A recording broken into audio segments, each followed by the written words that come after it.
नमस्कार दोस्तों। एक ऐसा बोर्ड जो इंडियन आर्मी और इंडियन रेलवे के बाद सबसे ज़्यादा जमीन इस बोर्ड के पास है। ऐसी बोर्ड जिसके फैसले पर सुप्रीम कोर्ट या हाई कोर्ट भी कुछ नहीं कर सकता। तो क्या है इस बोर्ड की रियलिटी, आज आइए समझते हैं इस वीडियो में।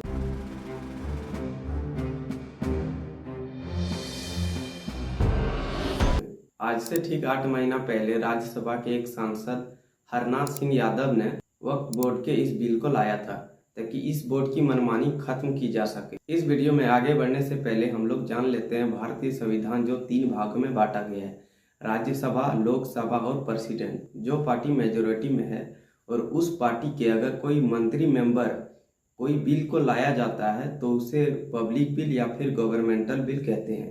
वक्फ बोर्ड का गठन 1954 ईस्वी में हुआ और 1995 ईस्वी में नरसिम्हा सिंह राव, जो कि कांग्रेस के समय के प्रधानमंत्री थे, उन्होंने इस बोर्ड को बहुत ज़्यादा ताकत दे दी है क्योंकि भारत में मुस्लिम लोगों को बराबरी का दर्जा मिल सके। इस बोर्ड का पूरा नाम सेंट्रल वक्फ बोर्ड है। वक्फ बोर्ड इंडिया का तीसरा सबसे बड़ा प्रॉपर्टी रखने वाला संस्था है। इस लिस्ट में सबसे पहले आता है इंडियन आर्मी, जो 17.9 लाख एकड़ जमीन इंडियन आर्मी के पास है। दूसरा नंबर में आता है इंडियन रेलवे, जिसके पास 11.9 लाख एकड़ जमीन है। और तीसरा नंबर में आता है वक्फ बोर्ड, जिसके पास 9.4 लाख एकड़ जमीन है।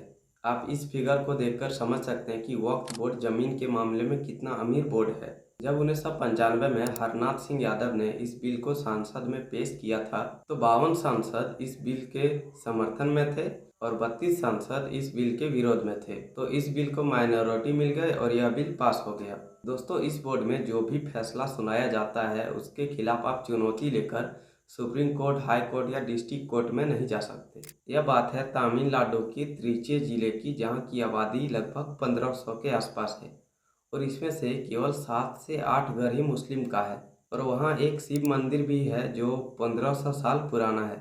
उस मंदिर को कलेक्टर ऑफिस से एक नोटिस आता है और बोला जाता है कि उस जगह जहाँ पे मंदिर बना है उस जगह को खाली कर दिया जाए, क्योंकि शिव मंदिर को जिस जमीन पे बनाया गया है वक्फ बोर्ड के अनुसार वो जमीन इसके नाम पे है।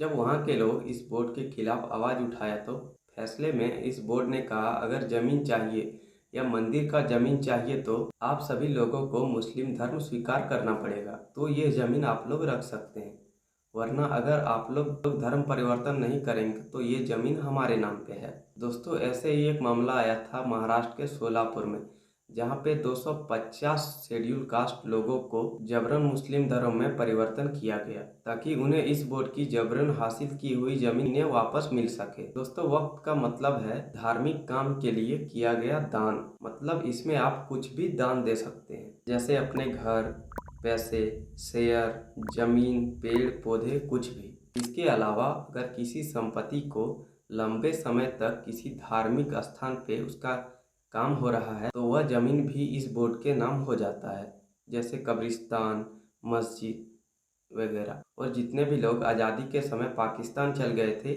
उनकी सारी प्रॉपर्टी इसी बोर्ड के नाम हो गया था। वक्फ बोर्ड की इतिहास की बात करूं तो यह पैगंबर मोहम्मद के समय में है, इसकी चर्चा समाज में थी। मोहम्मद साहब ने इस बोर्ड की देख रेख में यह बात कहा था कि अगर कोई मुस्लिम धर्म को अपनाना चाहे तो उन्हें भी कुछ हासिल हो सके, इसलिए इस बोर्ड का स्थापना किया गया था। एक ऐसे ही घटना हुई थी द्वारका के कुछ द्वीप में। वक्फ बोर्ड ने इसे अपना बता दिया था क्योंकि वहाँ कुछ मुस्लिम जनसंख्या थी। द्वारका एक ऐसी जगह है जहाँ श्री कृष्ण हजारों साल पहले रहते थे। तो कोर्ट ने इन्हें बहुत सुनाया और इस फैसले से वक्फ बोर्ड को अपनी मनमानी खत्म करने के लिए कहा। और हैरान करने वाला बात यह है कि 15 साल में इस बोर्ड की संपत्ति डबल हो गई।